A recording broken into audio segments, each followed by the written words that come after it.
Good afternoon, grade 12s. Welcome to the CAT class. Starting the fact that we live in unprecedented time now, these are means in which we have to get across to ourselves. I know this might not be easy for every one of us, but we all have to try whatever means we have to ensure that teaching and learning goes on. So today I'm moving on to Module 2.2. And under this model, we're going to be looking at the dangers of computer crime. Okay, dangers of computer crime. And on this model, we're going to be looking at the following. Okay, so the first thing is I'm going to introduce to you exactly what computer crime is and what are the dangers that surrounds anyone that makes use of computers online. And then we're going to look at the techniques and tools of cybercrimes, which are the methods in which people commit crimes online use in order to get certain information out of people who use services online. And then we're going to look at the categories of computer crime. And thereafter, we're going to look at protecting ourselves against computer crime. What are the things that need to be in place when we use computer online? What are the softwares that we need to have installed on our computer? And thereafter, we're going to test and improve our knowledge doing the activity 1. Okay, so let's move on. So just to introduce to you, we're going to be talking about malware, and we're going to be looking at another very, very important terminology that we call social engineering. I know some of you don't even know what that is because it's not a terminology that was taught, or it's not a content that was taught in grade 11.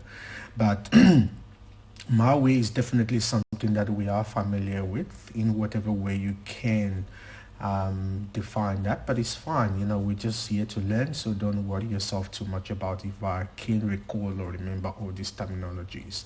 And thereafter, we're going to look at the potential hazards and threats of malware and social engineering. So what exactly does social engineering has to do with?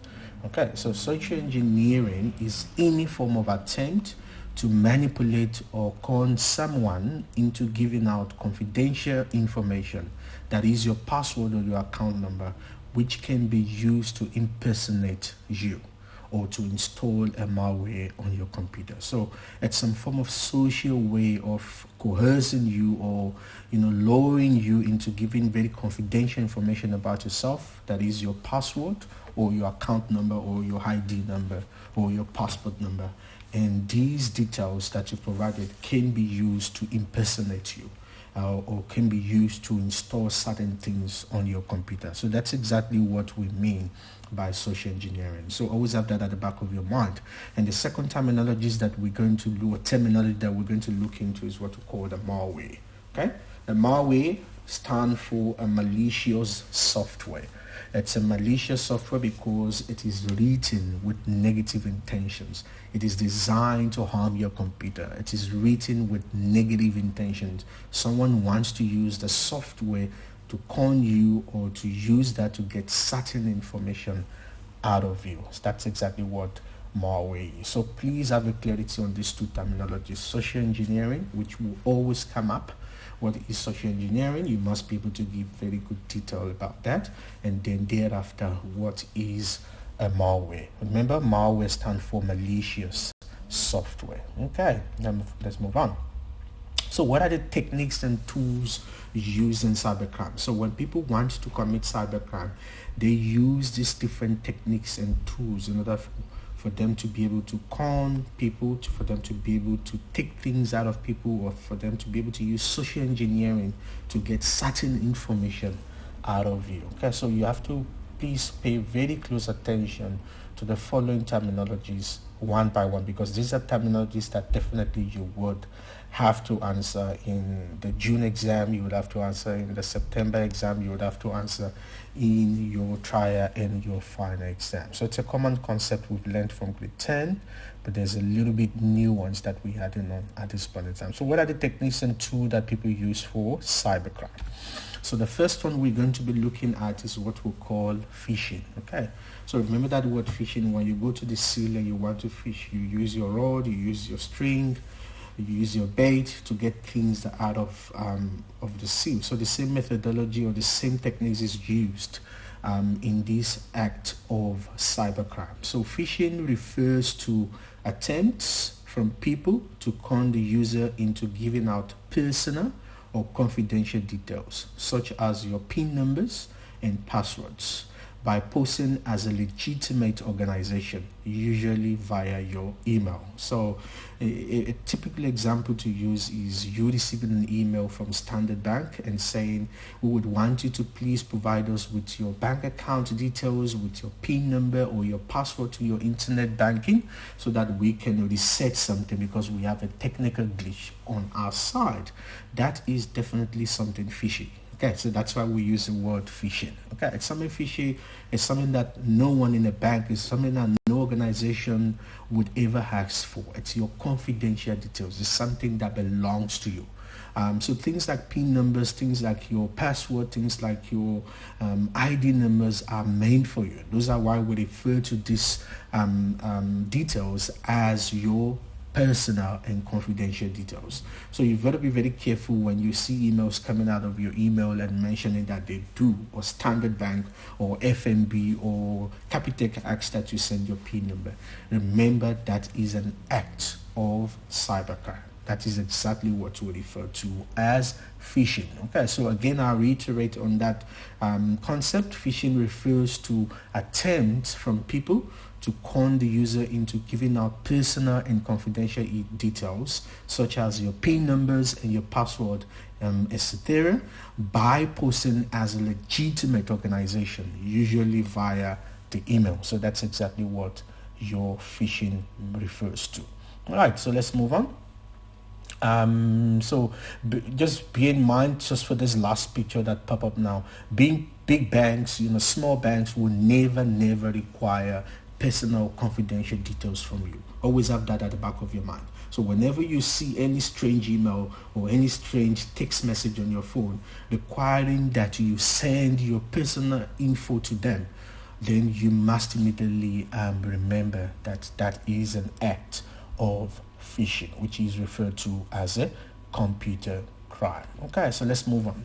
The other one we would be looking into is what we call pharming. Okay, so pharming is when pharming is scamming. When you scamming practice where user is redirected to another fake website, even when they type in a valid URL in their browser. Okay, the criminal can then use any data the user enters. So it's what we call, it's some form of it's called cybercrime, when people would ask you to go into a particular website, and then when you type in those websites on your URL, on your web address line on your browser, it automatically redirects you into a fake website. And how does that come on? That's a good question we need to ask ourselves. It's because there is already a malware that is installed on your computer. It's a malicious software that automatically redirects you into a fake website. So in your mind, you will think I'm going into Standard Bank, you will think I'm typing in FNB, but unfortunately you are being redirected to another fake website even without you knowing. And these will look like a real website, and that is why we all have to be very careful, particularly when we are using computers that are not our own personal computers, particularly when you go into internet cyber cafes, into the library, into the public areas, and you just want to check your bank details for one thing or the other. You've got to be very careful and ensure that you are actually on the right website before you proceed. Okay, and then how can you easily point out if a website is fake or if a website is real? The easy way to look at it is on your browser address, on your browser line where you type in your URL or your website address. There will be a small key, and next to that small key it will show it's locked, and it will show an SSL, which means it's a secure line. And remember, this helps you to know if this website is real or not. If you go into a website and you cannot find that lock next to it, then that tells you immediately that there is possibility that that very particular website is a fake website. So whenever you want to do things like online banking or use government services like we mentioned in Module 2.1, be careful. You've got to look out for all of this malware, or look out for all of this act of social engineering that people use or computer criminal use in order for them to get information from us. So be careful when you go around on a website like that. The next terminology that I would want us to look into is called clickjacking. Okay, clickjacking is an attack where a site appears to one thing but your clicks are redirected to something else. So for example, you want to go into Google, you want to type in Google and search for a particular thing for your assignment. But anytime you click to go into Google, you are immediately redirected into something else. So most of the organizations that use this form of cybercrime is the one who does the adverts. Most people want to make adverts, who wants to show you some videos, who wants you to buy or use it solely for marketing purpose. They sometimes use what we call clickjacking. So what you do is you click on that website, you want to see that website, but unfortunately every time you click, you're actually being redirected into something else, marketing or something that you didn't ask for. So be careful. So clickjacking is an attack where a site appears to one thing, but your clicks are redirected to something else. So as you get on that website, you want to scroll up and down and ensure you get certain information, but every time you click, it actually redirects you into a marketing zone or some form of video which you didn't ask for. So that's exactly what we refer to as clickjacking. Okay, then the next one we're going to talk about is what we call spoofing. Okay, email spoofing is a forgery of an email header so that the email appears to be from a different region or person. Okay, so when people put certain information to look really like it's a real email, they use a real email header, but at the end of the day, the domain or the end of that address is actually different from what you are looking for. So then you know that is some form of spoofing. So email spoofing is a forgery of an email header so that the email appears to be from a different origin or person. So for example, I'll give you a very good example. If you find admin at School of Hope, okay, and then they say at School of at maybe at school.co.ng, then you know definitely that is not from South Africa, although it does says School of Hope admin. Or if you see something that says principal at network.co.za, a principal cannot use a domain of network. Principals will use domain that are similar to education. So you've got to look clearly at the email address before you send email or you receive email from addresses. So it's very clear. You look at the header, you look at the domain, and you look at the region. Okay, so everything in South Africa would be .co.za or .org.za. So when you see something.com, something.com.ng, something.com.ky, then you definitely know that that is not coming from South Africa. So be careful as you use email, because again, that's some act of social engineering that could be used to commit computer crime. Okay, so let's move on. The next one is very interesting. We've been talking about these terminologies from grade 11. What is a spyware? A spyware is a technique or software that tries to monitor and track the way you use your computer and then report this information to a third party. Remember, a third party could be someone who is buying your information, could be someone who wants to use your information for marketing, it could be someone who wants to use your information to commit cybercrime. So spyware, it's a malicious software that is installed in your computer without you knowing, even on your phones. And it's a technique or a software that tries to monitor and track the way you use your computer and then reports this information to the third party. So again, think about it. If you go on your computer, you go into your banking details, you put in your username, you put in your password, and silently the spyware records everything and then send it to someone. So which means that person can go back at the end of the day and gain access into your banking account. So you've got to be very careful of not using public computers whenever you want to access certain information that has to do with you personally. Okay, so that's what a spyware does. The next one is a keylogger. A keylogger is a kind of spyware that records. So remember, it's a kind of a spyware that records the keystrokes as you type, even the movement of your mouse, the screenshot of what is displayed on your screen in an attempt to discover your users' names and password. So this is some sort of cybercrime. When people install these keyloggers, they listen very quietly to the keys that you type in that composes your password, and they also look at the keys you type in that also composes your username, and then they're able to send this to a third party, and then they decode that, and then they can use that to gain access into your personal information. So it's a very, very delicate malware that you have to always be very, very careful of. So again, I'll reiterate what a keylogger is. It is a spyware. Look at that word, a spyware, a malicious spyware that records your keystrokes as you type them in.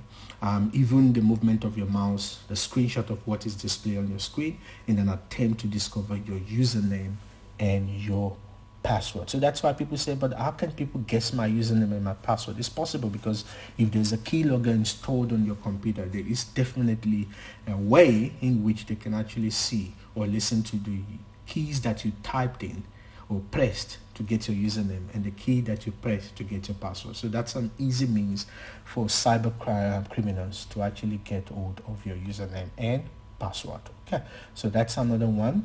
Then from there we move into what we call computer virus, and at this junction I would like to differentiate. Remember, malicious softwares are softwares that are written with negative intention, to harm your computer, with negative intention to record your username and your password, with negative intention to record what you're doing so that they can share it with the third party. That is different from what we call a computer virus. Okay, so now we're going to clearly look at a computer virus. A computer virus is also a malicious software. Remember, malicious means anything that can damage, anything that is delicate, anything that can destroy. That's what malicious means. So it's a malicious software written to disrupt the normal functioning of your computer without your knowledge and consent. So it's installed in your computer without you knowing, and then at the end of the day, it does not allow you to operate your computer normally. So please bear this in mind. There's a huge difference between a malware to what we call a computer virus. So example of malware, we would say keyloggers, we would say email spoofer, we would talk about spyware, but this in its own is different from a computer virus. Computer viruses are malware written to disrupt the normal functioning of your computer without your knowledge or consent. Okay, so what do we use computer virus, or what do criminals online use computer viruses for? It's used to turn your computer into what we call a bot, to spread malware, or to create a security loopholes for other programs to exploit. Okay, so a bot is something more or less like a robot. It's there, it's being controlled from somewhere without your consent and knowledge. And this is just two things that computer viruses, the two things that they do majorly is it's used to turn your computer into a bot or into a robot to spread malware so that it's spread in your computer. Okay, think about the shortcut viruses that we talk about all the time in the CAT lab. And also computer viruses are used to create security loopholes for other programs to exploit, which means it allows other programs like your email spoofer, like your keyloggers, like your spyware, to actually be able to install in your computer and then exploit certain information from your computer. So you've got to be very careful with the definition of a computer virus. Okay, then we also have what we call a computer worm. Think about a worm like the worms we get in our tummy all the time. A computer worm is also a malware that is able to distribute itself over a network, normally via email, without a person having run an infected program. So it's something that goes quietly. Computer worms, it distributes itself without you running any program, and this normally happen over a network computer. Okay, so for example, if I'm on a network of computers, computer worms will slowly distribute itself, run itself into all the computers that are all connected to a network. So it's normally done via email. Please remember that, without a person having to run an infected program. So it means you don't have to do anything, but before you know it, you're just infected with these worms. Okay, so that's the way computer worms normally work. Okay, then we have Trojans. Trojans are a type of malicious software which is a destructive program disguised as a useful application. So that's why we call them a Trojan. They disguise as a useful application. So sometimes you go online, you download applications, you think, well, I can use this application very well on my computer, it's going to help me with my studies, but they are not good applications. They are actually not useful applications. They are just disguised as a useful application. And what does this Trojan does? They could delete files on your computer, scan your computer for personal information. They rely on you to activate them. So what you do is they put it, or they embed it, or they keep it as part of a very good program. So you would go there, or an application, you would go there, you would download the application from the internet, you would want to install it on your computer, and that is when the Trojan spread into your computer. So you've got to be very careful. It's not everything that is good is good. Not everything that seems good is great. So it's got to be very careful what you download. And this is where I always refer to movies. When we download movies from the internet, remember, these are cyber crimes. It's illegal download of movies. So you download it, but you don't know that kept underneath or embedded into these movies are Trojans. So when you sit with a cup of coffee in front of your screen and you play, I want to watch this nice movie or series, then you don't know that actually the Trojans is now spreading in your computer. They're deleting files you want to use. They're scanning your computer for personal information.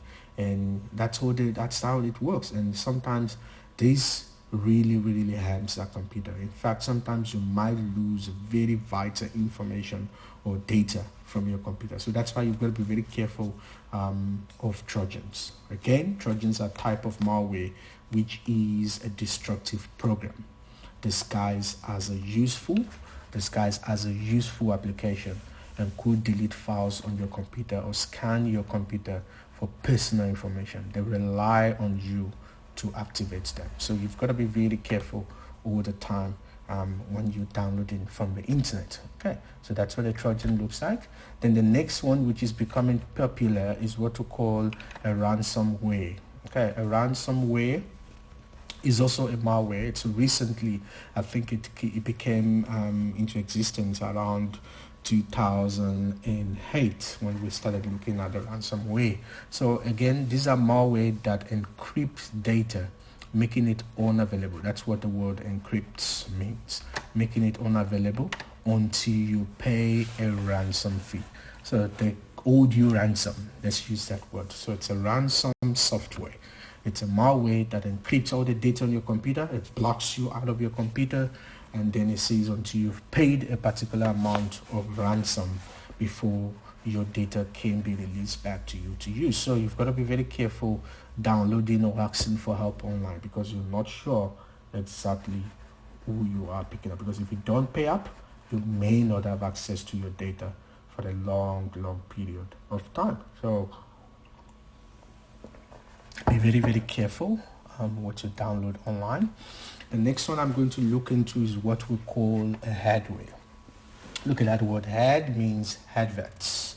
So it's an advert software. Okay, so it's a software that downloads onto your computer and bombards your computer with adverts that pops up whenever you are connected to the internet. And this can be very, very annoying. I've seen it a lot.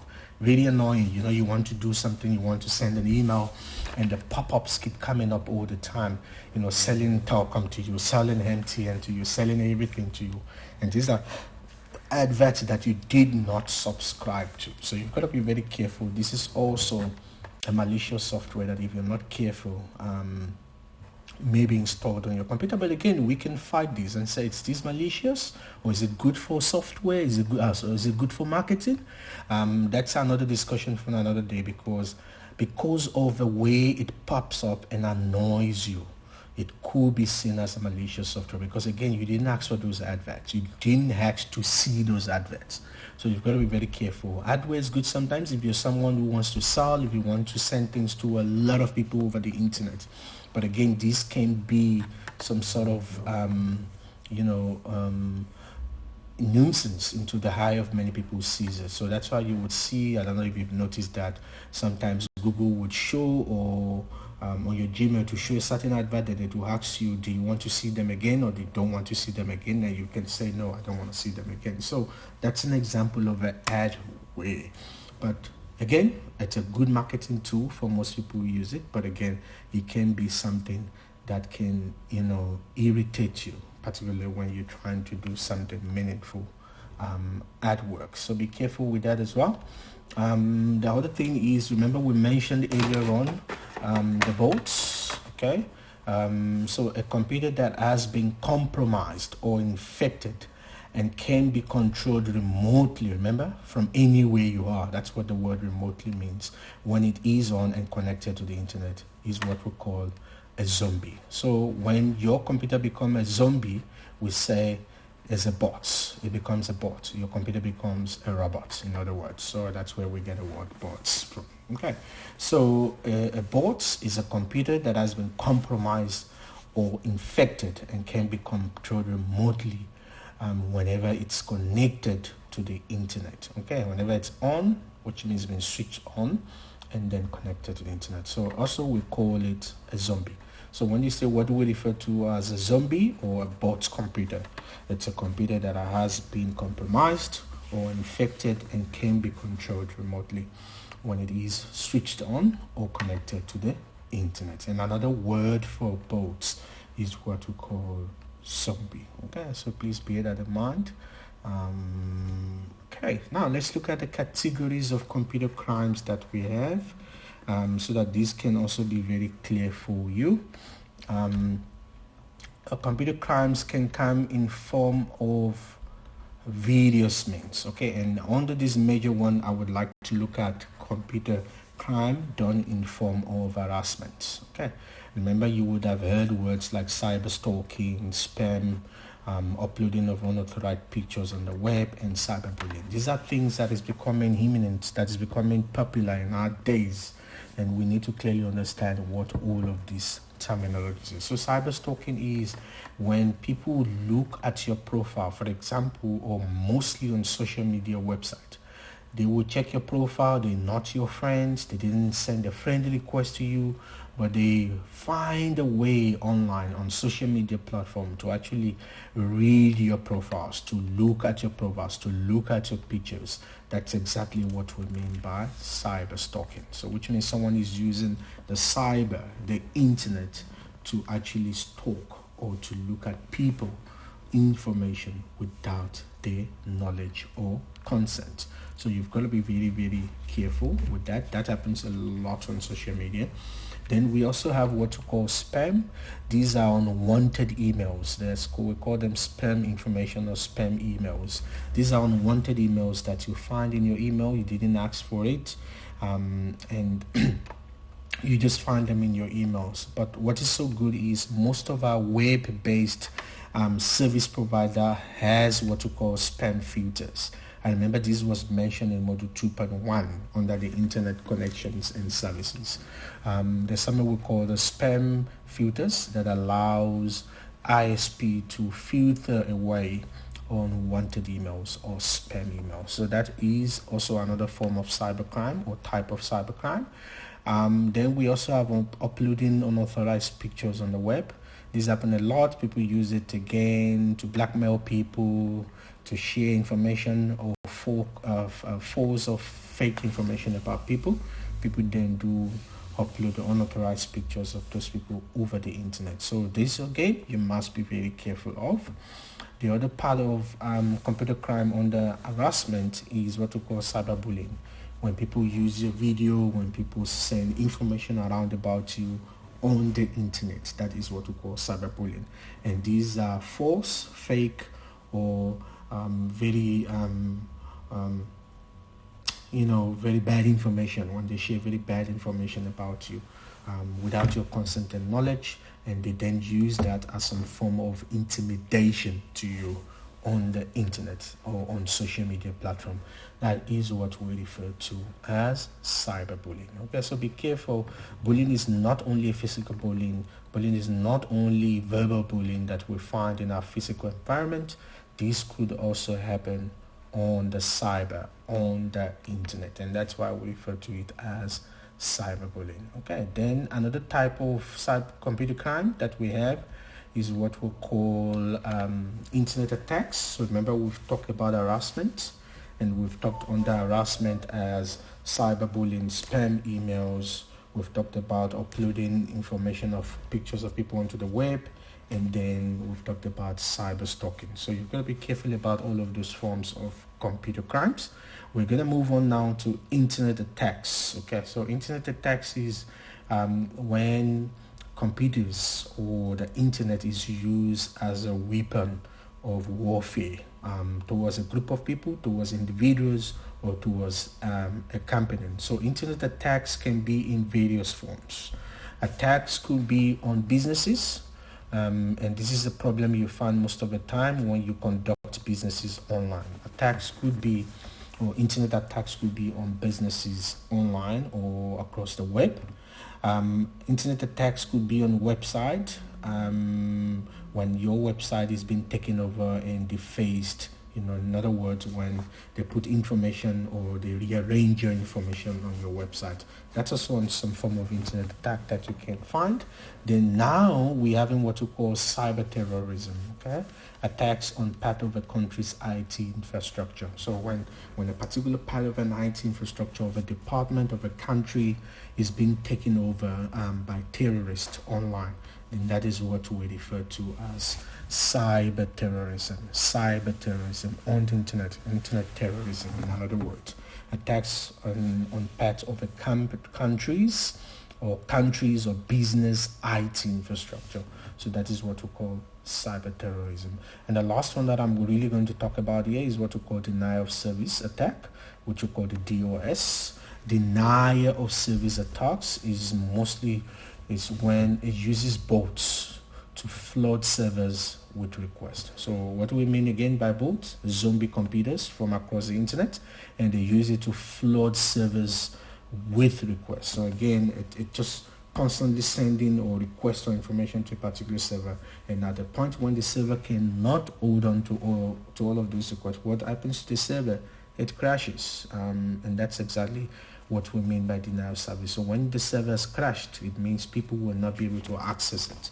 So for example, if someone attacks a Standard Bank server, for example, people will not be able to log into the internet banking. People will not be able to purchase electricity online. People will not be able to check their balance or withdraw money from the ATMs. All of these services that you do find online will now be down. And that's what we refer to as a denial of service. Because then, if you can't do what you normally do on a platform, then it means that services has been denied. And the only thing that can happen the only thing that takes place to make that happen most of the time is what we call internet attacks from hackers or from cyber criminals. Okay. The other one we're going to look into is what we call computer theft. Our computers in theft. Remember, this is still also part of types of computer crimes that you can find.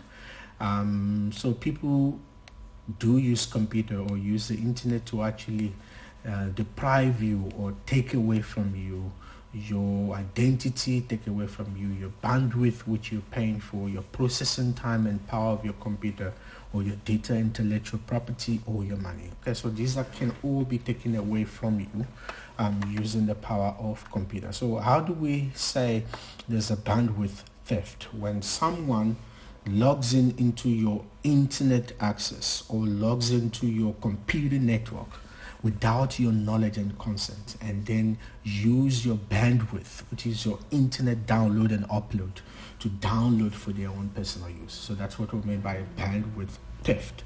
Remember, the bandwidth in your company perhaps were, let's say for example, the School of Hope was supposed to be used for educational purpose, or supposed to stream educational videos, but someone sits there and uses it to download CDs. That's a bandwidth theft, because you're using someone else's bandwidth for illegal or for your own personal use, which is against the law. So you've got to be very careful what you do on someone else's internet access, because that's a bit of a gray area to look into. The other aspect of computer theft is what we call identity theft. So people can use computer to gain access to your identity and then use that identity to impersonate you. So you've got to be very careful in that aspect as well when we talk about identity theft. Then sometimes people use or steal your processing time and power for their own gain. And these are, remember we talked about grid computing. Grid computing we mentioned in module 2.1. Grid computing is when computers that are all over the world sitting in different network are drawn together to achieve a common task or to achieve one goal. So when you use computer power processing, when you use computer powers and processing power from all various network and then use it to do one thing, is what we call grid computing. So sometimes people can steal your processing time and power of your computer without you knowing. And I really want to talk to people who does torrents, or people who downloads easily from internet. Sometimes you think you've downloaded, but they're stealing your processing power or your processing time of your computer to do their own thing, and you don't know sometimes. So you've got to be careful about things like this. Computer theft can also be done in form of data. When people steal your data, already you're preparing for your pets, you've completed your questionnaires, you have all your data stored in your computer, and people come there and they take it away from you. So that's data theft. Also, intellectual theft is when people steal your ideas on the internet, or steal your ideas from your computer and then use it for their own personal gain. So that's also some form of computer theft that can happen. But lastly, before I move on, money. People can easily use computers to steal your money. So you've got to be very careful what profile of yours you leave open, what accounts you log into on your computer, which of your online banking you go into on computers, because people can have access to these computers and people can steal your money sometimes if you're not very, very, very careful. So be careful with computers when you use them. The last one I'm going to talk about is what we call copyrighted material. When people download your textbooks, let's use a very easy example like that. When people start download your article or download your journals from the internet, and then they make use of it for their own research or for their own study, that's a copyrighted material. That's also some form of computer theft, because it wasn't given to you. There was no grounded authority for you to use it. You're using it out of your own greed, and that is why we refer to it as some form of theft and cybercrime. So you've got to be very careful, because people can sue you for use of their copyrighted material without your knowledge and consent. So be careful with that. So again, we've talked about these types of computer crimes. We've talked about all these forms of computer crime that happens over the internet. How do we protect ourselves against computer crime? So you've got to be very careful with that. How do we protect ourselves against computer crime? Okay, so the first or the easiest way to protect yourself or to protect your computer is to install an antivirus software. Okay, and what is an antivirus software? These are software that scans files for different kind of malware. So it doesn't scan your files only for viruses. It scans your files for malwares like Trojans, keyloggers, spyware, email spoofer, all sort of malicious software that you can think about, and then eliminate it. Eliminate means it takes it out of your computer. It quarantines it out of your computer so that it does not infect other files stored on your computer. And bear in mind that antivirus software runs in the background of your computer. It runs every time your computer is being switched on. So you don't have to physically every time go and switch it on. It automatically runs upon booting your computer. So an example of antivirus software that you can find, we have a AVG. This is a very easy question you find in most of the question papers you would be exposed to. And AVG, we have the Norton antivirus, we have the Bit Defender, we have the North32 antivirus, we have the Kaspersky Internet Security Antivirus. So there's more and more. We have the Windows Security Essentials. We have so many antivirus now out there. So remember, the first thing is to make sure that you have the right antivirus installed on your computer, and to also ensure that your antivirus are up to date. Okay, because remember, new viruses or new malwares are released every day. Okay, so please bear that in mind. Or update your antivirus regularly. It's very important that you regulate it regularly. And how do you update it regularly? The easy thing to do is to always make sure you connected to the internet. Once you connect to the internet, your software or your antivirus software will automatically update itself. Okay. Now, precautions, again, to keep yourself safe when you're using the internet. Be careful when installing free software or downloading free movies or CDs. Be careful because stored in the files of this free software are Trojans that may then affect your computer. Okay, so be careful with that. Check your e-banking and e-commerce site are encrypted with its security. Again, I mentioned earlier on about the padlocks that you need to look out for, and also that you look out for the secure website. So the HTTPS are the secure website. If the HTTP without the S is displayed, it means it's not a secured site. It's not a SSL site. So you've got to be very careful when you look at a website that you look for the HTTPS. If it doesn't have an S, it means it's not secured. Okay, so be careful with that. Have a good password policy, which means you must change your password, I would say, every month. Change your password every month. Make sure your password has various character, uppercase, lowercase, symbols, letters, and and numbers. It's very important. It keeps you secure. Policies, your password policies, great. Stay informed. Report in media and tips on banking websites. So always check your email for any information from your bank, any sort of information via email, via text message about what your bank is doing to secure your banking details. So also ensure that you read those information. Those information are there for you to to stay informed. So be careful and make sure you stay informed all the times. Things to avoid doing when you are using the internet. Okay, you need to avoid all of the frauding. Don't give your personal information such as your ID number to people online. Don't click on links in pop-ups. Close it immediately once it pops up on your screen or on your browser. Don't click on links in phishing emails. For example, you got an email from Standard Bank to send your PIN or to give them the PIN or your username, and they say click on this link to get into that website. You could immediately pick that's a phishing email. So be careful. Do not click on those links. Don't open attachment or programs unless you are sure of what they are. Any programs, remember, can be installed in your computer without your knowledge and consent. So be careful. Don't just open emails and without making sure that you know what they are. And don't perform financial transactions on public computer. That's the most easy way to keep yourself safe from computer crimes. Remember that it's a public computer. It's not your private computers. So please be careful of using public computers for financial transactions and so on and so forth.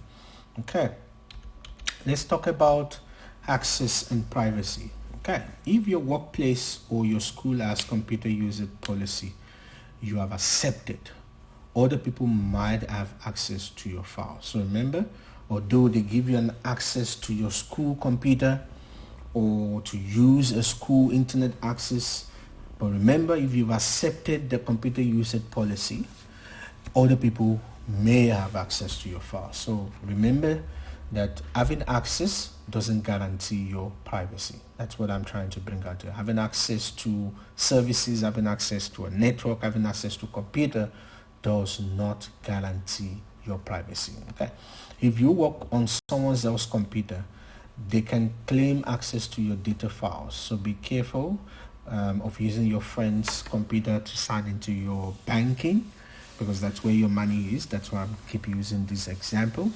Or if you have your work stored on your friend's computer, remember your friend may have access to your computer. They may claim access to your data files. So you've got to be very careful with that. Free online services can use your data as adverts. For example, Instagram or email, they may use your personal data as some form of adverts on their platform. Online services such as Facebook own everything you post on that site. So remember, it's free, but with that free means everything you post on that same website belongs to Facebook, belongs to Instagram. So you've got to be very careful. Always remember, having access does not generally guarantee your privacy online. Okay, so that's I'm also just laying emphasis on. And lastly, if I can just quickly leave you with this, I always call it the paranoid ABC. Okay, assume nothing. The A stands for assume nothing or assume nothing. Believe no one. When you work online, when you transact online, believe no one, and check everything. Ensure that you check everything before you leave certain information or your personal data and information on certain websites. It's very, very, very important. And lastly,